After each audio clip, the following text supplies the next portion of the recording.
8th standard chapter 1 numbers exercise 1.4ல 6th ல 5th subdivision என்ன கொடுத்திருக்காங்கன்னு பார்த்தீங்கன்னா லாஸ்ட் வீடியோடைய கண்டினியூவேஷன் தான். ஒரு நம்பரை கொடுத்துட்டு இது லாங் டிவிஷன் மெத்தட்ல இதோட ஸ்கொயர் ரூட் என்ன அப்படின்னு சொல்லிட்டு கேட்குறாங்க. ஸோ ஃபர்ஸ்ட் நம்ம என்ன பண்ணணும்னு பார்த்தீங்கன்னா லாங் டிவிஷனை பெருசாக டிவிஷனை போட்டுட்டு நம்பரை கொஞ்சம் இனஃப் ஆஃப் ஸ்பேஸை வச்சு எழுதிக்கோங்க.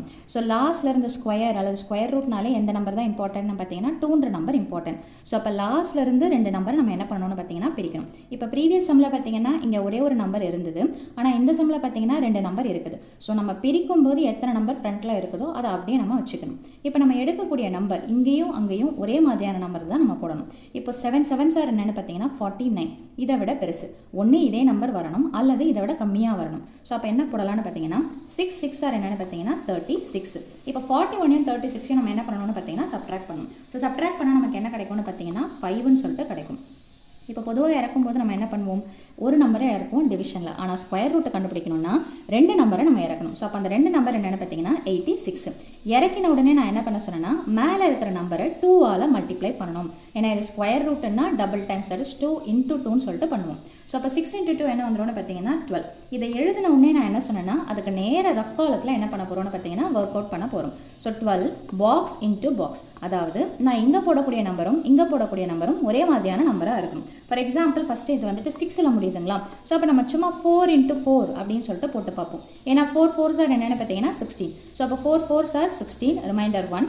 4 2s 8 + 1 என்ன வந்துடும்னு பார்த்தீங்கன்னா 9. 4 1s 4. ஸோ இதை விட கம்மியாக இருக்கும். ஒருவேளை நான் 5 போட்டேன்னு வச்சுக்கோங்களேன், கண்டிப்பாக 586 விட ஜாஸ்தியாக தான் இருக்கும். வேணும்னா மல்டிப்ளை பண்ணி பார்த்துக்கோங்க. ஸோ இந்த 4 எங்கே போடணும்னு பார்த்தீங்கன்னா சைட்லேயும் போடணும் மேலேயும் போடணும். ஸோ அப்போ வந்த ஆன்சர் எங்கே போடுவீங்கன்னு பார்த்தீங்கன்னா உள்ள, தட் இஸ் 694. எப்போவுமே வந்துட்டு ரிவர்ஸ், அதாவது ஒன்ஸ் பிளேஸ்லேருந்து எழுதிட்டு வாங்க. மோஸ்ட்டாக மேலே இருக்கிற நம்பரே தான் கீழே வரும். சம்டைம்ஸ் பார்த்தீங்கன்னா மேலே ஜாஸ்தியாகவும் கீழே கம்மியாகவும் வரதுக்கு வாய்ப்பு இருக்குது. ஸோ அதனால் என்ன பண்ணுறீங்கன்னா ஒன்ஸ் பிளேஸ்லேருந்து எழுதிட்டு வாங்க. ஸோ இதையே நம்ம என்ன பண்ண போகிறோம்னு பார்த்தீங்கன்னா சப்ட்ராக்ஷன் பண்ண போகிறோம். ஸோ 6ல் 6 போச்சுன்னா 0, 8ல் 9 போகாது. ஸோ அப்போ என்ன பண்ணணும்னு பார்த்தீங்கன்னா பாரோ பண்ணுறோம். ஸோ அப்போ இங்கே 4ன்னு இருக்கும், இங்கே என்ன இருக்கும்னு பார்த்தீங்கன்னா 18. ஸோ 18ல் 9 போச்சுன்னா என்ன வரும்னா 9. ஸோ அப்போ இறக்கும்போது எத்தனை நம்பராக இறக்கணும்னு பார்த்தீங்கன்னா 2 நம்பராக இறக்கும். இறக்கின பிறகு திரும்ப என்ன பண்ணணும், மேலே இருக்கிற நம்பரை 2ஆல் மல்டிப்ளை பண்ணணும். ஸோ அதை மல்டிப்ளை பண்ணி எங்கே போடணும்னா சைடில் போடணும். ஸோ இங்கே வந்த பிறகு மேலே போயிட்ட பிறகு சைடில். ஸோ இதுதான் ப்ராசஸ், ஓகேங்களா. ஸோ 64 2ஆல் மல்டிப்ளை பண்ணால் என்ன கிடைக்கும்னு பார்த்தீங்கன்னா 2 4s என்னென்னு பார்த்தீங்கன்னா 8, 2 6 என்னென்னு பார்த்தீங்கன்னா 12. ஸோ இப்போ இந்த நம்பரை போட்ட உடனே என்ன பண்ண சொன்னோம், அதுக்கு நேர ரஃப் காலமில் 1 2 8ன்னு போட்டுட்டு பாக்ஸ் இன்டூ பாக்ஸ், அதாவது இந்த 2 நம்பரும் ஒரே மாதிரியான நம்பராக இருக்கும். அதுவும் நம்ம என்ன பண்ணலான்னு பார்த்தீங்கன்னா இந்த முடிகிற நம்பரை பார்த்துக்கோங்க. 9ன்னு முடியுதுங்களா. ஸோ அப்போ 9ன்னு முடியக்கூடிய சிங்கிள் டிஜிட் நம்பரை எதை மல்டிப்ளை பண்ணால் நமக்கு 9ன்னு கிடைக்கும். 1 3 3s 9, இல்லைன்னா 7 7s 49. ஸோ அப்போ 1 3ன்ற நம்பர் வரலாம் அல்லது 7ன்ற நம்பர் வரலாம். ஸோ ஃபஸ்ட்டு நம்ம 3ன்ற நம்பரை போட்டு செக் பண்ணி பார்ப்போம். ஸோ 3 போட்டு மல்டிப்ளை பண்ணலாம். 3 3s 9, 3 8s என்ன வந்துடுதுன்னு பார்த்தீங்கன்னா 24ன்னு வருது. ஸோ இங்கே 4ன்னு வருதுங்களா. ஆனால் நமக்கு கொஸ்டினில் பார்த்தீங்கன்னா சம்மில் 0ன்னு சொல்லிட்டு வரணும். அப்போ கண்டிப்பாக இது வரத்துக்கு வாய்ப்பே கிடையாது. ஸோ அப்போ எதை தான் போட்டு ஆகணும்னு பார்த்தீங்கன்னா 7ன்னு சொல்லிட்டு போட்டு பாருங்கள். ஸோ 7 7s 49, ரிமைண்டர் என்ன வரும்னு பார்த்தீங்கன்னா 4ன்னு சொல்லிட்டு வரும். ஸோ 7 8s 56 + 4 என்ன வந்துடும்னு பார்த்தீங்கன்னா 60. ஸோ ரிமைண்டர் 6ன்னு இருக்கும், 0வை போட்டுக்கோங்க. 7 2s 14 + 6 என்ன வந்துடும்னு பார்த்தீங்கன்னா 20. ஸோ ரிமைண்டர் 2 போட்டுக்கோங்க.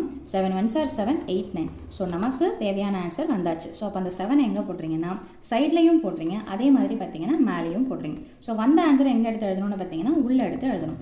ஸோ 9009. ஸோ இதை சப்ட்ராக்ட் பண்ணிங்கன்னா ஆன்சர் என்ன கிடைக்கும்னு பார்த்தீங்கன்னா 0. ஸோ அப்போது கேள்வி என்னென்னு பார்த்தீங்கன்னா ஸ்கொயர் ரூட்டுன்றாங்க. ஸோ அப்போது ஸ்கொயர் ரூட் ஆஃப் கொடுத்துருக்கிற நம்பரை அப்படியே எடுத்து எழுதிக்கோங்க. So square root of the given number என்னென்னு பார்த்தீங்கன்னா இந்த 0 வராது, அதே மாதிரி சைடில் இருக்கிற எந்த நம்பரும் வராது. ஸோ இந்த கோஷன்ட்டு தான் ஆன்சர். ஸோ ஆன்சர் என்னென்னு பார்த்தீங்கன்னா 647. அதாவது 647 × 647 பண்ணிங்கன்னா உங்களுக்கு இந்த நம்பர் கிடைக்கும். ஸோ ரூட்டுன்றது கொஸ்டினுக்கு மட்டும்தான் வருமே தவிர ஆன்சருக்கு வராது. ஸோ இதுதான் square root using long division method, அதாவது நீள்வகுத்தல் முறையை பயன்படுத்தி நம்ம வர்க்கமூலம் கண்டுபிடிக்கிறது, ஓகேங்களா. ஸோ இதே மாதிரியே தான் ரெஸ்ட் ஆஃப் த சம்ஸும். ஸோ ட்ரை பண்ணி பாருங்கள். வீடியோ பயனுள்ளதாக இருந்ததுன்னா லைக் பண்ணுங்கள், ஷேர் பண்ணுங்கள், சப்ஸ்கிரைப் பண்ணுங்கள். தேங்க்யூ.